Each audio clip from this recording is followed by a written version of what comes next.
Hello and welcome to our sixth online lecture of General Science of class 8th. Uh,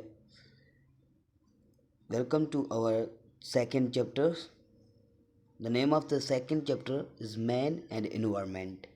Man and Environment Interdependent. पंहिंजे new chapter जो नालो आहे यानी second chapter जो नालो आहे man and environment interdependent. In chapter में student will learn about man and environment, ecosystem भी पढ़ंदासीं, मैन एंड एनवायरमेंट भी पढ़ंदासीं, फूड रिलेशनशिप भी पढ़ंदासीं, food chain, food web, primary consumer, secondary consumer.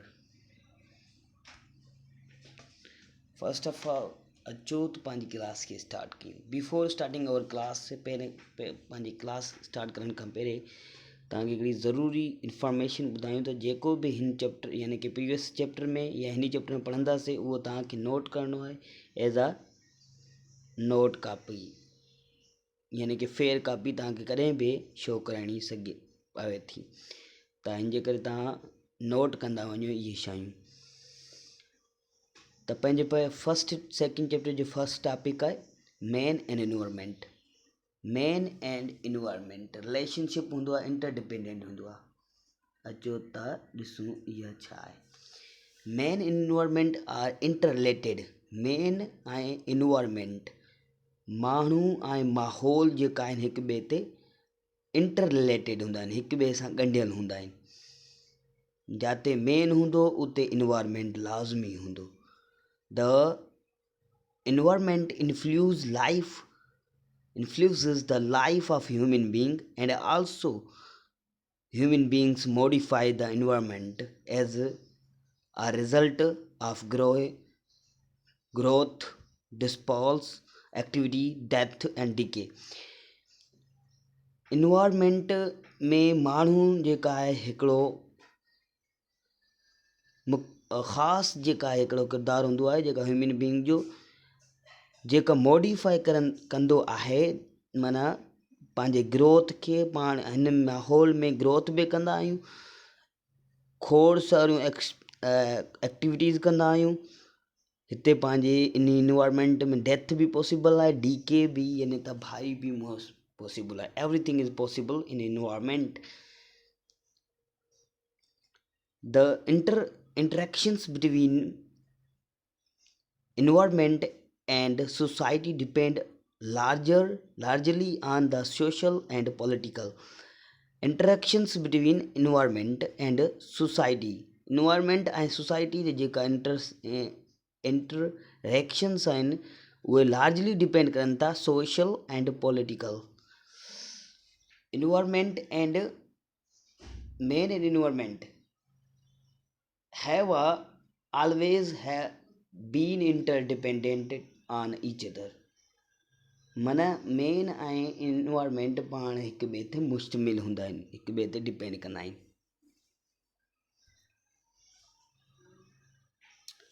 The second topic ecosystem. An ecosystem is a large community of living organism, plant, animal and microbials in a particular area।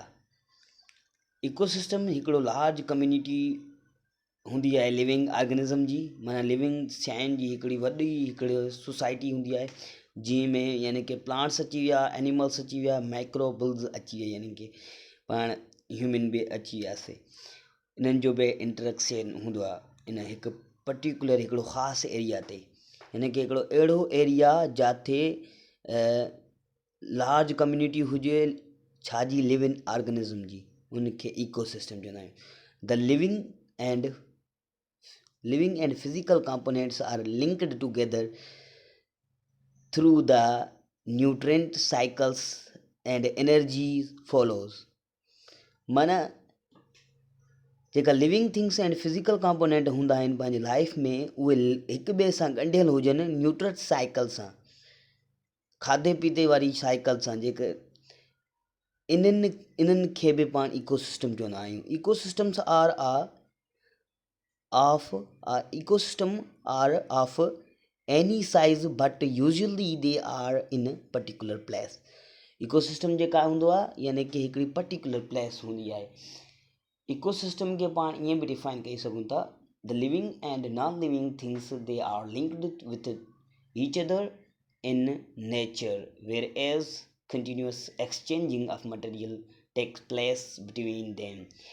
माना कि living things ऐं non living things हिक ॿिए सां linked हूंदा आहिनि, ॻंढियल हूंदा आहिनि नेचर में.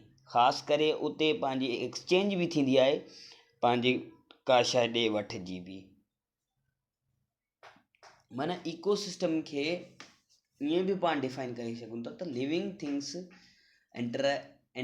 interacting with other living organism and the such things as soil, water, air and light form a balanced system is called ecosystem. माना इकोसिस्टम जंहिंमें लिविंग ऑर्गेनिज़म हिक ॿिए सां इंटरेक्ट हुजनि. छा सां? माना विथ सच कुझु अहिड़नि शयुनि सां जीअं सोल मीन्स मिट्टी, वाटर पाणी, एयर हवा एंड लाइट, हिननि में बैलेंस हुजनि. इन्हनि खे इकोसिस्टम चइबो आहे.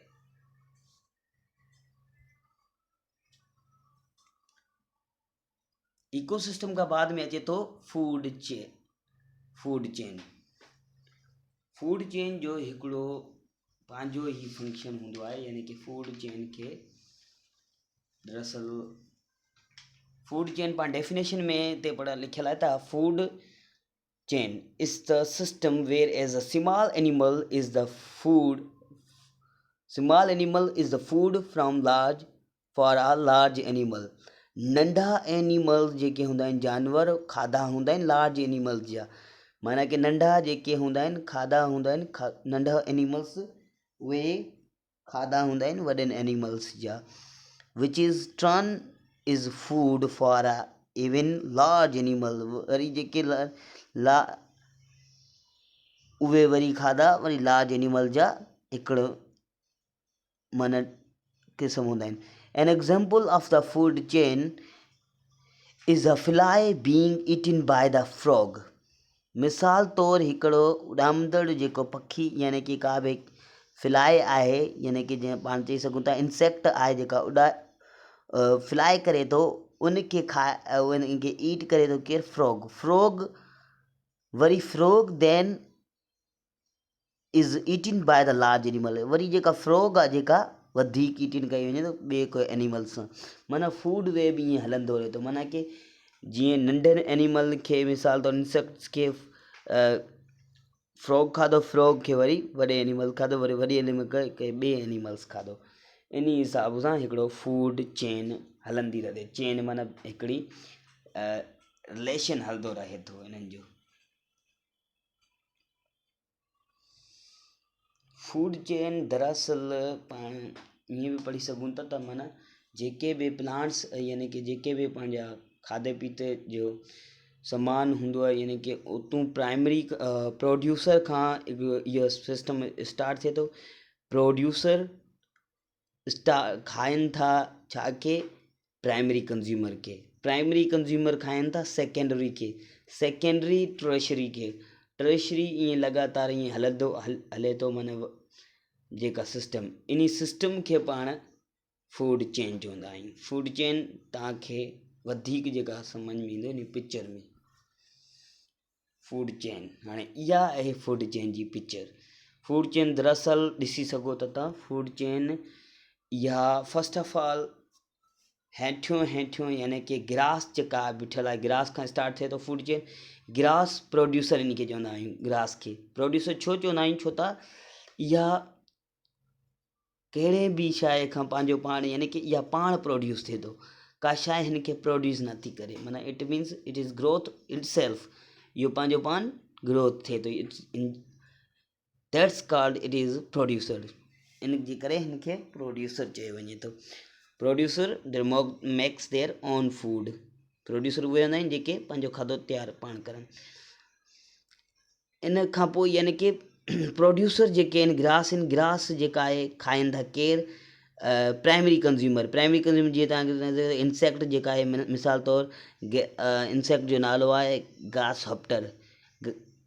ग्रास हॉप्टर छा खे चवंदा आहियूं, जेके माकड़ वग़ैरह हूंदी आहे उनखे ग्रास हॉप्टर चइबो आहे। यानी कि प्रोड्यूसर खे कईं खाधो यानी कि प्राइमरी कंज़्यूमर यानी कि हिते पंहिंजो नालो हुयो प्राइमरी कंज़्यूमर जो, जंहिंजो माना ग्रास हॉप्टर जेका खाए माना फ्रॉग वरी ग्रास हॉप्टर ते खाए थो, यानी कि उन माकड़ खे केरु खाए थो, पंहिंजो फ्रॉग हिते सेकेंडरी थी वियो। छो त प्राइमरी माना फर्स्ट ऐं सेकेंडरी माना 3 नंबर ते। इन खां बाद में अचे थो स्नैक, यानी कि स्नैक जेका खाए थो फ्रॉग खे। फ्रॉग यानी कि इहा स्नैक जेका आहे टर्शियरी कंज़्यूमर थी वियो हिते। यानी कि हाणे स्नैक जेका हिते टर्शियरी जेका थी वियो। हाणे स्नैक खे केरु खाईंदो, जेका हॉक जेका हिते स्नैक खे खाईंदो, यानी कि फाइनल कंज़्यूमर आई आहे। इन खां बाद में अचे थो फिनाइल, यानी कि फिंजाई जेका डीकम्पोज़िशन हूंदा आहिनि, जेके कीअं माना डीकम्पोज़र छा हूंदा आहिनि, डीकम्पोज़र मीन्स का शइ खे तबाह करे छॾे, माना उनखे उते ई ख़तमु थी वञे, यानी कि इन खां पोइ केर बि नथो इनखे खाए, पोइ डीकम्पोज़ थी वञे थो पंहिंजो पाण खे। इहा हिकिड़ी फूड चेन जो हुयो सिस्टम, यानी कि प्रोड्यूसर प्राइमरी के यानी कि प्रोड्यूसर जेका हले थो प्राइमरी खां primary, secondary tertiary final consumer and decompose. मिसाल तौरु पाण खायूं था का शइ, यानी कि प्रोड्यूसर जेके आहिनि यानी कि कंज़्यूमर खाधा प्रोड्यूसर जेके आहिनि प्राइमरी कंज़्यूमर खाधा, प्राइमरी कंज़्यूमर खे केरु खाईंदो, सेकेंडरी जीअं तव्हांखे नालो आहे फ्रॉग। वरी सेकेंडरी खे केरु खाईंदो, टर्शियरी जेका आहे हिते स्नैक आहे। वरी जेका आहे टर्शियरी खे केरु खाईंदो, यानी कि फाइनल कंज़्यूमर जंहिंजो नालो आहे हॉक। इन खां बाद में अचे थो यानी कि हिकु शइ बाद में जेका माना जंहिंखे कोई बि न खाए उहो डीकम्पोज़ थी वञे थो बाद में, यानी कि तबाह थी वञे थो। इट मीन्स जेका आहे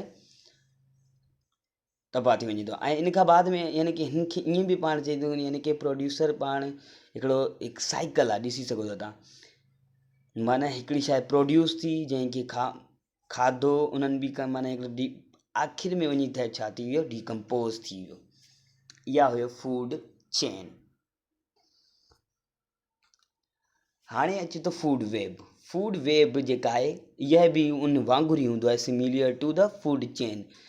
food web is similar to the food chain. Food web जेका हूंदो आहे फूड चेन सां हिकु जहिड़ा हूंदा आहिनि,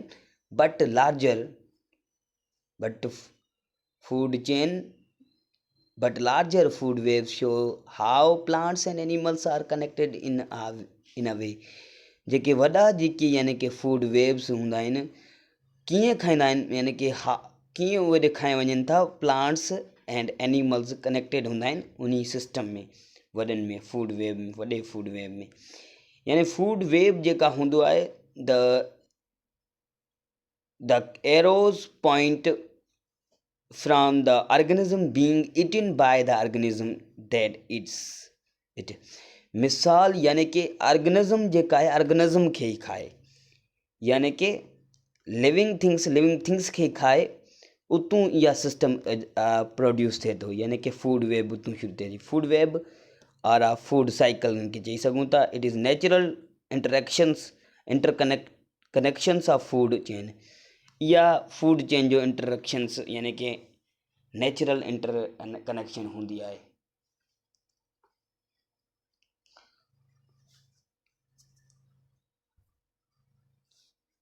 इहा हिकु तस्वीर आहे यानी कि फूड वेब जी। फूड वेब खे पाण इन तस्वीर में वधीक सम्झंदासीं। यानी कि फूड वेब जेका आहे, तव्हांखे इन तस्वीर में तव्हां ॾिसो था त फस्ट ऑफ ऑल तव्हां हेठियूं ॾिसो था त हिते ग्रास ते नंबर 1 ऐं हैप्टर ते यानी कि हैप्टर ग्रास ते जेका 2 एंड रेबिट ते 3, इन हिसाब सां स्नैक ते 4 एंड ईअं 4 5 6 लिखियलु आहे।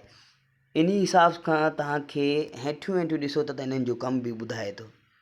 तव्हां थोरो क्लोज़ कयूं इन्हनि खे, जीअं हे ॾिसो नंबर 1 ते यानी कि ग्रास हॉप्टर्स ईट द प्लांट, यानी कि ग्रास हॉप्टर जेका ईट करे थो छा के ग्रास खे, ठीकु आहे। वरी ग्रास हॉप्टर खे यानी कि माकड़ खे केरु ईट करे थो, वरी इहा रैबिट खे केरु ईट करे थो, स्नैक खे केरु ईट करे थो, हॉक। यानी कि इहा सिस्टम ईअं हले थो पाण इहो सिस्टम, जीअं पाण फूड चेन में पढ़ियोसीं इहो साॻियो सिस्टम आहे। यानी कि ॾिसो 1 में चवे थो त grasshoppers eat the plant, grasshopper छा के ईट कयो इनके ग्रास यानी कि प्लांट्स खे ॿूटनि खे ईट कयो। इन खां पोइ जेका आहे सेकेंड नंबर ते द माइस दैट यानी माउस जेका आहे कंहिंखे ईट कयो, ग्रास हॉप्टर खे। इन खां पोइ अचे थो स्नैक ईट द माउस खे वरी कंहिं ईट कयो, snake. The eagle eat the snake खे वरी कंहिं ईट कयो, eagle. When the hawks die, the finale breaks into down and turn into the nutrient। यानी जॾहिं हाणे इन खे केरु न खाईंदो, यानी ईगल खे केर बि न खाए थो, त पोइ उते छा चए थी, हिते ब्रोकिन यानी कि हिकिड़ी डिस्ट्रॉय थिए थो, यानी कि डिकम्पोज़ थिए थी का शइ, डिकम्पोज़ थी करे उते पाण खे न्यूट्रंट मिलनि था। छा मिलनि था? न्यूट्रंट्स जेके आहिनि along with sun and water cause the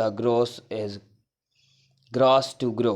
यानी कि उते न्यूट्रंट वरी उहे साॻा जेके यानी कि हाणे ईगल खे त केरु कोन माना खाईंदो, पोइ ईगल जेका आहे तबाह थी वेंदो हिकिड़े सिस्टम में, जॾहिं उनजी एज पूरी थी वेंदी, पोइ उहो सिस्टम यानी कि ईगल जो सिस्टम सॼो तबाह, उहो वञी करे ज़मीन ते किरंदो, ज़मीन यानी कि इन मां न्यूट्रेंट पैदा थिया, न्यूट्रेंट जेका आहिनि हाणे वरी रीसाइकल पैदा थींदा, यानी कि उन मां ॿिज पैदा थींदो, उन मां ग्रास थींदो, वरी इहा सिस्टम साॻियो रीसाइकल थींदो। इन हिसाब सां इहा हुयो food web.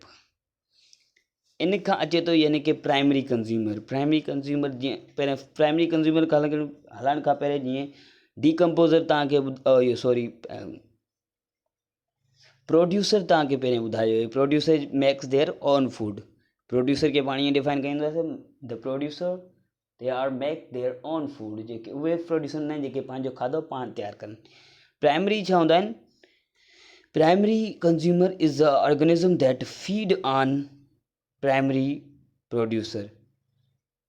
Primary consumer are usually primary इहा जेका कंज़्यूमर हूंदा आहिनि, ख़ासि करे प्राइमरी विच इहे बि पंहिंजो खाधो यानी कि ख़ुदि तयारु कंदा आहिनि, produce their own food through the photosynthesis. Primary जेके कंज़्यूमर हूंदा आहिनि पंहिंजो खाधो ख़ुदि तयारु कंदा आहिनि with the help of photosynthesis. Photosynthesis अहिड़ो प्रोसेस हूंदो आहे जंहिंमें सनलाइट ऐं कुझु ॿिया सिस्टम मिली करे इनखे यानी कि प्राइमरी खे बि चई सघूं था जेका खाधो पंहिंजो ख़ुदि तयारु करे। इन खां पोइ अचे थो सेकेंडरी कंज़्यूमर छा हूंदो आहे? सेकेंडरी कंज़्यूमर और organism that eat in primary consumer. हाणे सेकेंडरी उहे हूंदा आहिनि जेके प्राइमरी खे ईट करनि। For energy primary consumer always, यानी कि प्राइमरी कंज़्यूमर खे सेकेंडरी कंज़्यूमर खे प्राइमरी कंज़्यूमर खे केरु ईट करे थो? सेकेंडरी। त इन खे पाण चई सघूं था त secondary consumer. Thank you dear student for watching us online lectures. See you in next lecture.